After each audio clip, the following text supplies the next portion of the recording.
Okay guys, so something different today. I want to do an art project with you guys. So a while back, Jacob's mom brought us some butterflies, some foamy butterflies.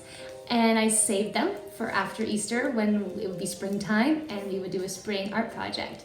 So since we're not here all together, I still want to do it, okay? So what I'm gonna do is I'm gonna get a rubber bag for each of you and I'm gonna put butterfly inside, along with some of these sponges that we use for painting at school. Throw some of those in there as well. And you can at home paint your own butterfly, okay? So I have some here that I did already. And they're gonna look something like this, okay? And I'll show you how we did it, how we made them, and we painted them. What's special about the butterfly in springtime is, for one, because that's when the caterpillars, they turn into butterflies in the springtime. And what's special also, we use them around Easter time, is because a butterfly, first it starts out as a caterpillar, right? And when it's a caterpillar, it's happy, but it can't fly, can it? It just crawls on the ground and eats the leaves, and when it turns into a butterfly, it gets these beautiful colorful wings. Now it can fly, and it's a completely new life for the butterfly, right? When the caterpillar, when it turns into a butterfly. And at Easter time, that's what we're remembering, is the new life that Jesus gave us.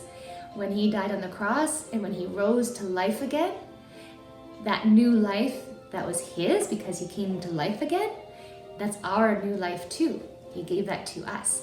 So when we see the butterflies and we think of how the caterpillar has a new life as a butterfly, we want to remember the great gift that Jesus gave us by rising from the dead and giving us his new life so that we can go to heaven and be happy with him. Okay, so butterflies. So how we did this, and I don't want to use up all the butterflies, I'm going to do mine over again. And so what you want to do is just take the paint, and because butterflies have both wings are exactly the same. If you look at a butterfly, and that's really hard to paint that way. So you don't have to worry about it. You're just gonna paint it. You can put the paint wherever on your butterfly. You don't have to worry about making them the same because we're gonna do a special trick with it. So you can just dab it wherever. And this is kind of fun with the sponges because it makes it look really cool. And then you don't get too much paint on it too. If you get too much paint, it's gonna get really messy. Okay, so you put your paint wherever you like. And again, it doesn't have to be the same because, oh wait, I'm gonna put some on the table there too. And there, okay. Because we're going to fold your butterfly. So you might wanna get your grown-up who's there to help you to fold it in half, like that. And you're gonna put it down on the table and you're gonna squish it, squish it, squish it. Okay, let the paint squish. And you wanna press it a little bit too, okay?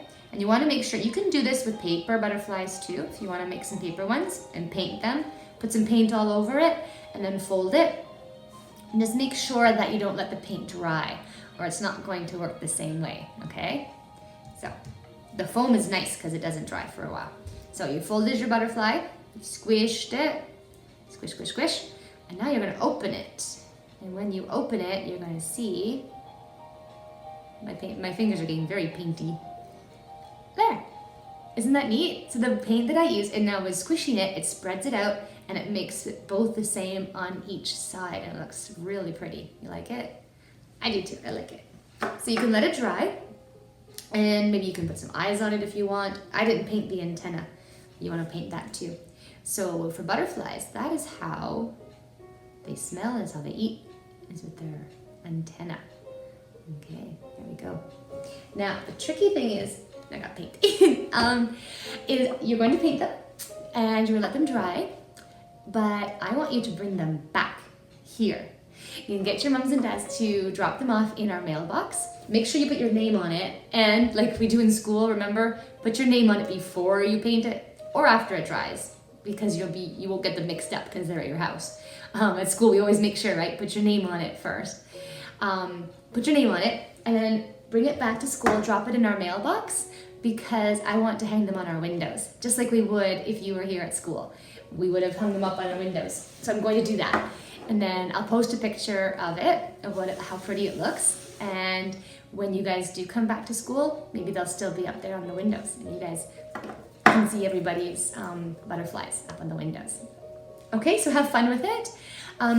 Make sure you bring the foamy ones back, but at home you can do a whole bunch of more paper ones and you can put them on your windows and decorate for spring.